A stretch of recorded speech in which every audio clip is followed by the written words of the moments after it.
السلام علیکم ورحمۃ اللہ وبرکاتہ۔ الحمدللہ رب العالمین، واشہد ان لا الہ الا اللہ وحدہ لا شریک لہ، واشہد ان محمدا عبدہ ورسولہ، صلوات اللہ وسلامہ علیہ وعلی آلہ وعلی اصحابہ ومن اہتدی بہدیہ واستنى بسنتہ الی یوم الدین، اما بعد۔ معزز ناظرین و حاضرین، آپ کے سامنے اللہ کے فضل و کرم اور اس کی توفیق سے اللہ کے رسول صلی اللہ علیہ وسلم کی زندگی کے اہم واقعات بیان کیے جا رہے ہیں۔ اس سے پہلے یہ بات آپ لوگوں کے سامنے بیان کی گئی کہ جب مکہ کے لوگوں نے آپ کی دعوت پر لبیک کہا اور کچھ لوگ مسلمان ہوئے تو کس طریقے سے انہیں اذیتیں پہنچائی گئیں، ان پر ظلم و زیادتی کے پہاڑ توڑے گئے، لیکن اس کے باوجود بھی انہوں نے ثابت قدمی اختیار کی، صبر کرتے رہے اور ان کے مظالم کو، اذیتوں کو، تکلیفوں کو برداشت کرتے رہے۔ ظلم و ستم کہ یہ پہاڑ اس قدر شدید تھے کہ سیرت کا پڑھنے والا طالب علم حیران رہ جاتا ہے کہ آخر کیا اسباب تھے، کیا عوامل تھے، کیا وجوہات تھے جن کی بنا پر انہوں نے اس طرح کی مصیبتوں کو برداشت کیا، صبر کیا اور اسلام پر ڈٹے رہے اور ان کے ظلم و زیادتی کا مقابلہ کرتے رہے۔ آخر کیا اسباب تھے، کیا عوامل تھے جس کی بنا پر وہ اس پر قائم رہے اور استقامت کا انہوں نے مظاہرہ کیا۔ آج کے درس میں چند عوامل آپ کے سامنے بیان کیے جائیں گے،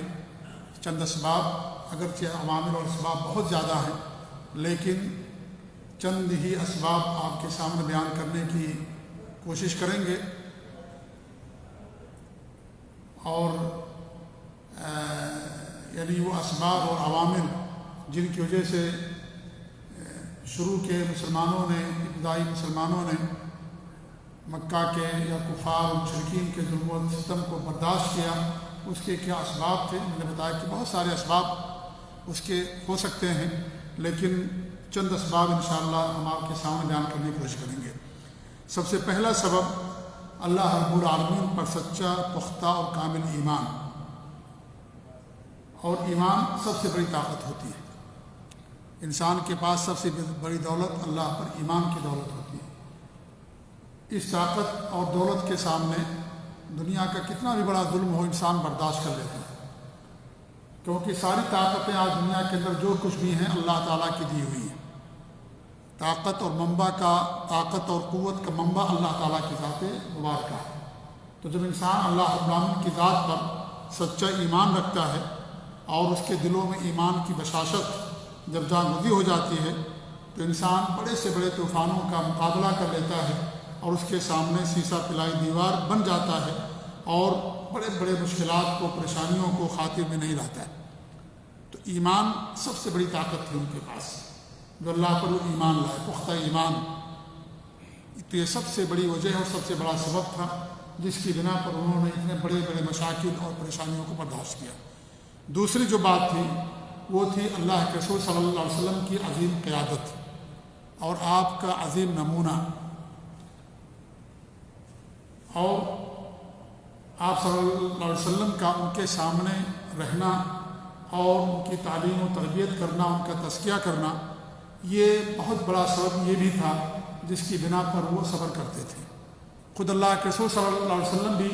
ان کو ظلم و ستم سے محفوظ نہیں رہے اور آپ نے صبر کا مظاہرہ کیا اور اس طریقے سے لوگوں کو تعلیم دی۔ تو آپ کا جو اخلاق تھا، آپ کا جو کردار تھا، اور اس طریقے سے آپ کو جو صفات اللہ رب العالمین نے عطا کر رکھی تھی، ان صفات کا اثر یہ تھا کہ ہر شخص آپ کی طرف کھینچا چلا آ رہا تھا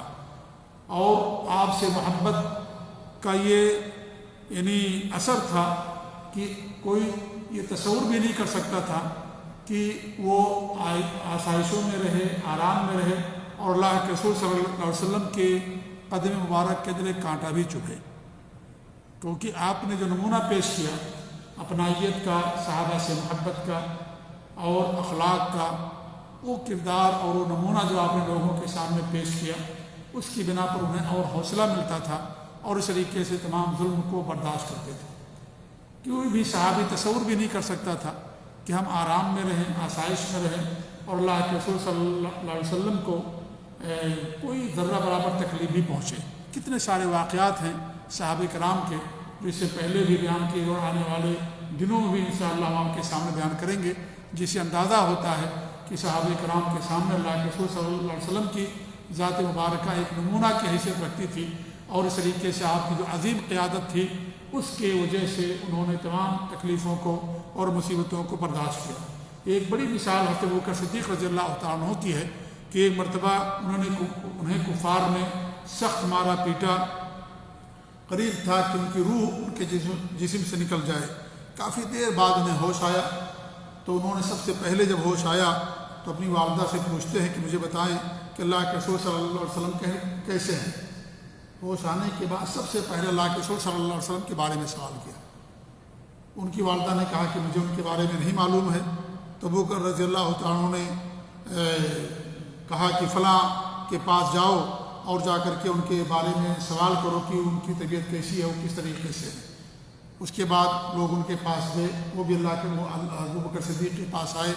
اور انہوں نے بھی کہا کہ ہمیں ان کے بارے میں نہیں معلوم ہے، صرف اتنا معلوم ہے کہ وہ دار ارقم کے اندر موجود ہے، تشریف فرما۔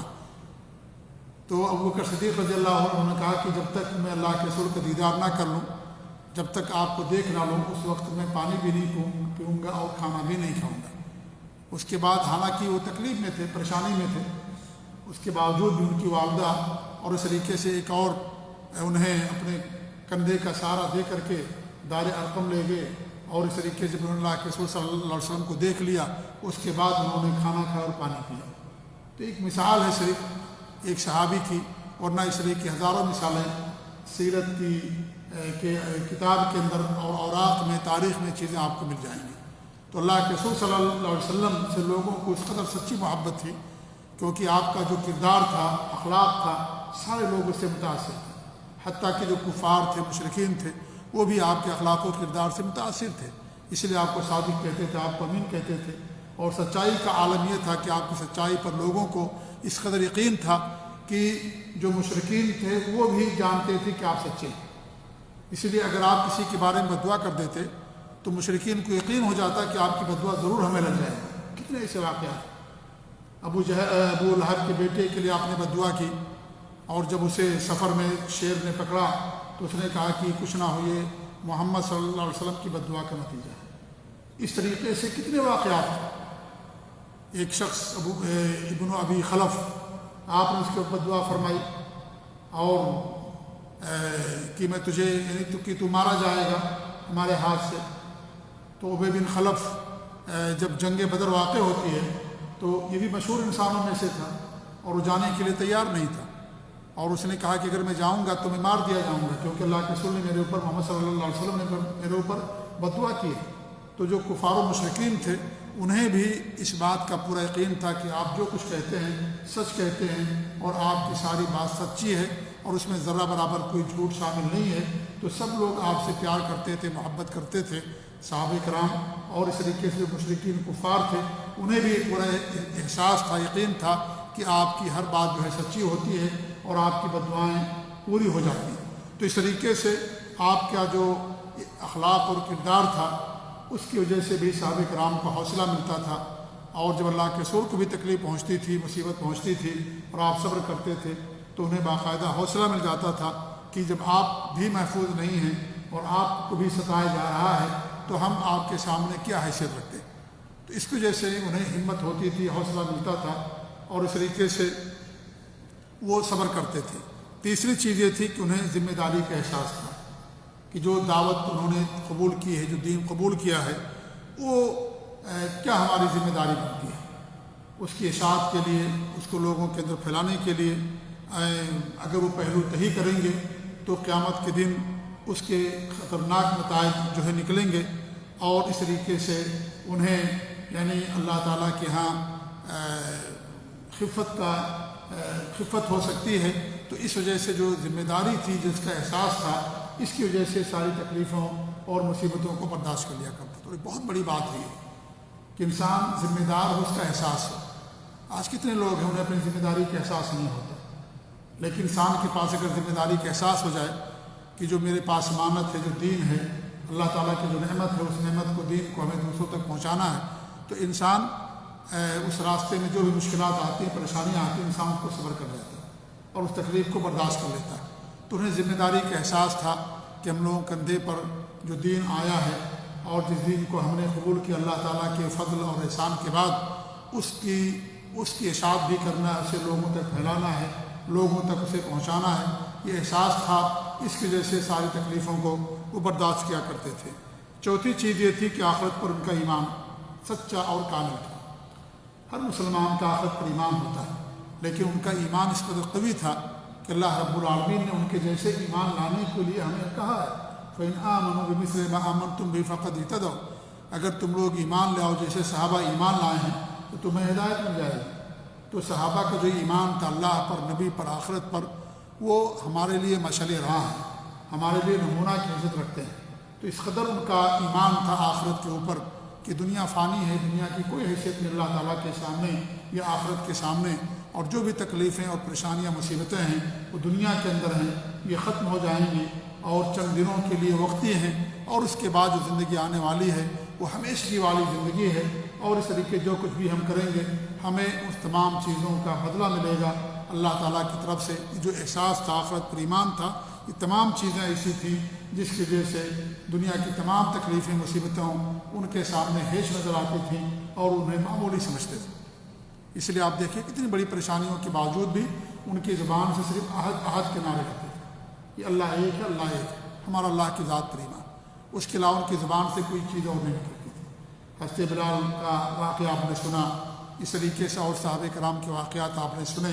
حضرت عمار بن یاسر رضی اللہ عنہ کو اور ان کے پورے خاندان کو کس طریقے سے ستایا گیا، اور حتیٰ کہ ان کی والدہ جن کا نام سمیہ تھا رضی اللہ تعالیٰ عنہ، پہلی شہیدہ خاتون ہیں، کس قدر ان کو زندہ یعنی انہیں ان کے پاؤں کو ایک اونٹ کے اندر باندھ دیا گیا اور ایک دوسرا پاؤں دوسرے اونٹ کے اندر باندھ دیا گیا، اور اس طریقے سے اونٹوں کو مخالف صرف چلنے کا حکم دیا گیا۔ وہ زندہ تھے، ان کے جسم کے 2 دھڑے ہو گئے، اس قدر تکلیف دی گئی، لیکن اور وہ شہید ہو گئی۔ تو یہ جو ساری تکلیفیں اور پریشانیاں آئیں ان کے اوپر، وہ آخرت پر ایمان کی وجہ سے انہوں نے اس کو برداشت کیا کہ دنیا کی مصیبت ہلکی ہے، معمولی ہے، آخرت کے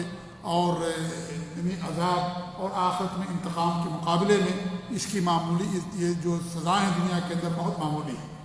تو اس کی وجہ سے انہیں صبر ملا، اور یہ بہت بڑا سبب تھا آخرت پر پکا اور سچا ایمان، جس کی وجہ سے مصیبتوں پر صبر کرتے تھے۔ اس طریقے سے پانچویں چیز یہ تھی کہ قرآن مجید کے اندر اللہ رب العالمین نے جو کافر اقوام اور ملل جو گزر چکی ہیں ان کی جو داستان بیان کی ہے، اور کس طریقے سے اللہ نے انہیں برباد کیا اور انہیں ہلاک کر دیا، اور جو ان پر ایمان لائے کس طریقے سے اللہ تعالیٰ نے ان کو نجات دی، یہ آیات، یہ صورتیں ان کے لیے بہت ہی زیادہ مہمیز کا کام کرتی تھی، اور بہت بڑا حوصلہ ان کو ملتا تھا ان تمام تکلیفوں اور پریشانیوں پر جو کفار و مشرکین کی طرف سے انہیں دی جاتی تھی۔ اللہ رب العالمین نے نوح علیہ السلام سے لے کر کے حضرت عیسیٰ علیہ السلام تک جو انبیاء آئے، بہت سارے نبیوں کا اللہ رب العالمین نے تذکرہ کیا۔ حضرت موسیٰ علیہ السلام کے واقعات، حضرت یوسف علیہ السلام کے، حضرت یونس علیہ السلام، نوح علیہ السلام، ابراہیم علیہ السلام، اس طریقے سے بہت سارے نبیوں کے واقعات اللہ نے قرآن کریم کے اندر بیان کیے، اور ان واقعات کا جو خلاصہ ہے وہ یہ ہے کہ جو کفار و مشرکین ہیں اللہ نے ان کو تباہ و برباد کر دیا، جو نبیوں پر ایمان لائے اللہ تعالیٰ نے ان کو باقی رکھا، اللہ ان کی مدد فرمائی۔ تو انہیں پورا یقین تھا کہ جس طریقے سے سابق میں یہ ہوا ہے آج بھی ہوگا اور آئندہ بھی ایسا ہوگا۔ ایسا نہیں ہے کہ سابق میں ہوا ماضی میں اور اب یہ تاریخ نہیں دہرائی جائے گی، یہ حق اور باطل کی جنگ ہمیشہ سے اور ہمیشہ رہے گی، اور یہ تاریخ ہمیشہ دہرائی جائے گی۔ لہذا انہیں یقین تھا کہ جس طریقے سابقہ قومیں جب انہوں نے انبیاء پر ایمان لائے تو اللہ نے کس طریقے سے ان کی مدد کی، وَالْعَاقِبَةُ لِلْمُتَّقِينَ، اور انجام کار متقیوں کے لیے ہے، تو اس سے ان کو صبر ملتا تھا، حوصلہ ملتا تھا کہ یہ سب وقتی اور فانی ہے، یہ سب چیزیں ختم ہو جائیں گی۔ جیسے پہلے ہوا کہ اللہ تعالیٰ نے ان کو برباد کر دیا، لیکن جو ان پر ایمان لائے اللہ نے ان کو باقی رکھا، اللہ نے دنیا میں ان کو باقی رکھا۔ تو اس طریقے سے یہ ساری جو آیاتیں اترتی تھیں اور صورتیں اترتی تھیں ان کو حوصلہ ملتا تھا، اور خود ہمارے نبی صلی اللہ علیہ وسلم بھی اپنی زبان مبارک میں، احادیث میں سابق اقوام ملل کی داستان کے سامنے بیان کرتے تھے کہ کس طریقے سے اللہ رب العالمین ان کی مدد فرمائی، اور اللہ رب العالمین نے کس طریقے سے جو کافر تھے اور جو معاندین تھے کس طریقے سے اللہ نے ان کو ہلاک و برباد کر دیا۔ کتنی ساری حدیثیں اگر پڑھیں گے تو بہت ساری حدیثیں آپ کو ملیں گی کہ آپ نے سابقہ قوم کی داستان جس طریقے سے اللہ نے قرآن میں بیان کی، ہمارے نبی صلی اللہ علیہ وسلم نے حدیثوں کے اندر بیان کی۔ لہٰذا یہ سچے جو واقعات ہیں ان میں ہمارے لیے عبرت اور نصیحت ہے، ہمارے لیے اس کے اندر نمونہ ہے کہ ان سچے واقعات کو انسان پڑھے۔ سچے واقعات، جھوٹے واقعات کی، بنائے ہوئے واقعات کی انسان کو ضرورت نہیں۔ قرآن میں کتنے واقعات ہیں جو اللہ نے بیان کیے، اور اس طریقے سے ہمارے نبی صلی اللہ علیہ وسلم نے واقعات بیان کیے۔ تو یہ جو چیزیں تھیں، جو آیتیں تھیں، اور آپ کا ان کو بشارت دینا اور اس طریقے سے پرانی اور گزشتہ قوموں کی داستان بیان کرنا، اور اس طریقے سے بیان کرنا کہ اللہ نے متقیوں کو اور اہل ایمان کو باقی رکھا، ان کو انعام دیا، اور جو کافر تھے اللہ ان کو ہلاک و برباد کر دیا، یہ تمام چیزیں ان کے لیے اس بات کا ثبوت تھیں کہ وہ اس پر صبر کرتے تھے، اور اس طریقے سے مصیبتیں ان کے سامنے بہت ہی زیادہ جو ہے ہیش نظر آتی تھیں، اور اس طریقے سے ان مصیبتوں کو برداشت کر لیا کرتے تھے۔ اس طریقے سے آپ دیکھیں گے کہ ہمارے نبی صلی اللہ علیہ وسلم نے خود ان کی تعلیم و تربیت کی، اور تربیت کا بہت بڑا اثر ہوتا ہے پریشانیوں کو برداشت کرنے میں، اور اس طریقے سے ایک بہتر زندگی گزارنے میں۔ جس بچے کی تربیت دین پر اور اسلام پر قرآن اور حدیث کے مطابق بچپن سے کی جاتی ہے، آپ دیکھیں گے کہ اس کے سامنے کتنے مشکلات آئیں اور کتنی ہی زیادہ پریشانیاں آئیں، لیکن وہ بچہ اسلام پر، دین پر ثابت قدم رہتا ہے۔ یہ آپ کی تربیت کا نتیجہ اللہ تعالیٰ کا فضل ہوتا ہے۔ اسی لیے تربیت یہ بہت ہی اہم چیز ہے۔ اللہ کے رسول صلی اللہ علیہ وسلم کی حدیث ہے کہ قیامت کے اللہ رب العالمین عرش کے سائے میں اس جوان کو بھی دے گا جس کی تربیت اسلام کے اوپر ہوتی ہے، جو اسلام پر پلتا اور بڑھتا ہے۔ تو اسلام پر، دین پر جب تربیت ہوتی ہے تو زندگی کے اندر جتنے بھی واقعات انسان کے اس کے اندر پیش آتے ہیں، انسان حق پر قائم رہتا ہے اور دین پر قائم رہتا ہے، اور پریشانیوں اور مصیبتوں پر صبر کر جاتا ہے۔ تو تربیت کا بہت بڑا اثر ہوتا ہے انسان کی زندگی کے اندر، بہت بڑا اثر ہوتا ہے۔ اسی لیے آپ دیکھیں کہ بچے دین اسلام پر یعنی جن کی تربیت ہوتی ہے، بڑے ہونے کے بعد اگر انہیں برا ماحول بھی سامنے آتا ہے اور دنیا کی رونقیں دیکھتے ہیں اور دنیا کی آسائشیں ان کے سامنے آتی ہیں، لیکن اس کے باوجود بھی وہ دین پر ثابت قدم رہتے ہیں۔ لیکن اگر تربیت میں نقص ہو، تربیت کے اندر کمی ہو، تو بچہ جب ایک ماحول سے نکل کر کے دوسرے ماحول میں جاتا ہے تو برے ماحول کو بہت جلدی وہ قبول کر لیتا ہے، کیونکہ اس کے دل کے اندر اس قدر کوئی رکاوٹ نہیں ہوتی جس کو اس کے سامنے شیشہ پلائی دیوار کے طریقے سے قائم رہ سکے۔ اسی لیے وہ دیکھ کر کے کیا ہوتے ہیں، ان کے پیچھے بھاگنے لگتے ہیں، اور اس طریقے سے تمام چیزوں کو چھوڑ دیتے ہیں۔ نماز کی پابندی دھیرے دھیرے ختم ہو جاتی ہے، توحید پر جو ہے وہ دھیرے دھیرے ختم ہو جاتی ہیں چیزیں۔ تو اس طریقے سے انسان کیا ہوتا ہے، وہ تربیت کی کمی کے نتیجے میں تمام چیزوں کو چھوڑ دیتا ہے۔ لیکن اگر تربیت انسان کی سخت کی جائے، کتاب و سنت کے مطابق بچے کی تربیت ہو، بچپن ہی سے اس کی تربیت کی جائے، تو آپ دیکھیں کہ وہ قائم رہتا ہے دین پر اور ثابت قدمی کا مظاہرہ کرتا ہے۔ تو ہمارے نبی صلی اللہ علیہ وسلم کی تربیت کی، ہمارے نبی صلی اللہ علیہ وسلم کی تربیت کی۔ اس لیے آپ دیکھیے کہ جب آپ کے وفات کے بعد جب ارتداد کی لہر چلی تو وہ تمام صحابہ جو آپ پر پہلے سے ایمان لے کر لائے ہوئے تھے، کوئی ان میں سے مرتد نہیں ہوا۔ کون مرتد ہوئے؟ نئے نئے لوگ جنہوں نے آپ کو دیکھا بھی نہیں تھا، جنہوں نے سن کر کے اسلام قبول کر لیا۔ پورے قبیلے کے سردار نے اسلام قبول کیا تو قبیلے کے سارے لوگوں نے اسلام قبول کر لیا۔ دیکھا نہیں تھا ہمارے نبی صلی اللہ علیہ وسلم کو، اور وہ سمجھتے تھے کہ بڑی طاقت بھر رہی مکے کے اندر، اگر مدینے کے اندر، اور اگر اس طاقت کو ہم قبول نہیں کریں گے تو ہماری طاقتیں ختم ہو جائیں گی، ہم ذلیل و خوار ہو جائیں گے۔ تو بہت سارے لوگوں نے اس ڈر کی وجہ سے اسلام قبول کر لیا، اور جب ہمارے نبی کی وفات ہوئی تو پھر فوراً انہوں نے اسلام سے مرتد ہو گئے۔ لیکن وہ جنہوں نے پرانے اسلام لانے والے تھے، ان میں سے کوئی بھی اس کے دل کے اندر کوئی سی بات آئی نہیں، ارتداد کی بات تو دور کی ہے۔ جی ہاں، تو یہ جو تربیت ہوتی ہے بچپن سے دین اور اسلام کے اوپر، اس کا بڑا کردار ہوتا ہے ایک بچے اور ایک انسان کی زندگی میں دین پر ثابت قدمی رہنے میں۔ اس طریقے سے اللہ تعالیٰ کی ذات سے حسن ظن کہ اللہ رب العالمین اپنے نیک بندوں کو ضائع نہیں کرتا ہے۔ اللہ نیک بندوں کی مدد کرتا ہے۔ جا بجا اللہ رب العالمین قرآن کریم کے اندر بیان فرمایا اللہ تعالیٰ کیا نیک اور بد دونوں برابر نہیں ہو سکتے، روشنی اور تاریکی، علم اور جہالت برابر نہیں ہو سکتی، توحید اور شرک اور ایمان اور شک یہ چیزیں برابر نہیں ہو سکتی۔ تو جو اللہ کی ذات پر ایمان رکھتے ہیں، آخرت پر یقین رکھتے ہیں، اللہ تعالیٰ کے ساتھ ان کا حسن ظن ہوتا ہے کہ اللہ رب العالمین ایسے لوگوں کی مدد کرتا ہے، تو انہیں اللہ کی ذات پر پورا یقین تھا کہ اللہ رب العالمین ضرور ہماری مدد فرمائے گا۔ اللہ تعالیٰ آزماتا ہے، اللہ نے پہلے لوگوں کو آزمایا، اللہ تعالیٰ ہماری آزمائش کرتا ہے۔ ہر زمانے میں آزمائش ہوتی ہے اور آزمائش کے بعد ہی انسان کے ایمان کا پتہ چلتا ہے۔ سونا کب کندن بنتا ہے؟ جب وہ بھٹی کے اندر تپتا ہے، اس کے بعد کندن بنتا ہے۔ اسی لیے اللہ تعالیٰ آزماتا ہے، مصیبت دے کر کے، پریشانیاں دے کر کے، اور آرام دے کر کے، اور دنیا کی نعمتیں دے کر کے، دنیا کی نعمتوں کو چھین کر کے اللہ تعالیٰ ہر طرح سے بندوں کو آزماتا ہے۔ تو جو اس پر ثابت قدم رہتے ہیں اللہ تعالیٰ ان کو اجر سے نوازتا ہے۔ تو ان کا یقین تھا اللہ کی ذات پر، حسن ظن تھا کہ اللہ رب العالمین ضرور اہل ایمان کی مدد کرے گا۔ تو یہ تمام عوامل تھے جس کی بنا پر وہ صبر کرتے تھے۔ صبر بھی ان کے پاس بہت تھا، کیونکہ صبر کرنے والوں ہی کے لیے اللہ رب العالمین نے آخرت کا وعدہ فرمایا، جنت کا وعدہ صبر کرنے والوں کے لیے۔ جب تک انسان کے پاس طاقت نہ ہو، جب تک انسان کو صبر کرنے کے لیے کہا گیا کہ انسان صبر کرے۔ تو صبر بہت بڑی طاقت ہے، بہت بڑی دولت ہے۔ جسے صبر دے دیا گیا اسے دنیا کا سارا خیر دے دیا گیا۔ انما یوفی الصابرون اجرهم بغیر حساب، جن کے پاس جو صبر کرنے والے ہیں اللہ تعالیٰ انہیں بے انتہا اجر دیتا ہے۔ تو صبر بھی بہت عظیم طاقت ہے، یہ بھی ان کے پاس موجود تھی۔ ہمارے بھی صلی اللہ علیہ وسلم صبر کرتے تھے، صحابہ کرام کو بھی صبر کی تلقین دیتے تھے، اور جب آپ کے پاس آتے تھے تو آپ کہا کرتے تھے کہ پہلے زمانے میں تو لوگ ایسے تھے کہ ان کے جسم کے 2 ٹکڑے کر دیے گئے، ان کے جسم کو لوہے کی کنگھیوں سے جو ہے یعنی گوشت نکال لیا گیا، لوہے کی کنگھی ان کے جسم کے اوپر چلائی گئی، لیکن اس کے باوجود بھی وہ دین پر ثابت قدم رہے۔ انہیں جسم کے 2 ٹکڑے کر دیے گئے، زندہ انہیں جلا دیا گیا، زندہ انہیں زمین کے اندر دھنسا دیا گیا یا دفن کر دیا گیا۔ یہ سارے واقعات آپ ان کو سناتے تھے، تو اس طریقے سے لوگوں کو صبر ہوتا تھا کہ جب انہوں نے صبر کیا تو ہمیں بھی صبر کرنے کی ضرورت ہے۔ تو صبر بھی ایک بڑی طاقت ہوتی ہے جس کو اللہ العالمین جس سے انسان کو نوازتا ہے، اور صبر کرنے والا کبھی یعنی خسارے میں نہیں ہوتا، اور بغیر صبر کے انسان دنیا کے اندر کامیابی نہیں ہو سکتا۔ انسان کو قدم قدم پر صبر کرنے کی ضرورت پڑتی ہے، تعلیم کے میدان میں،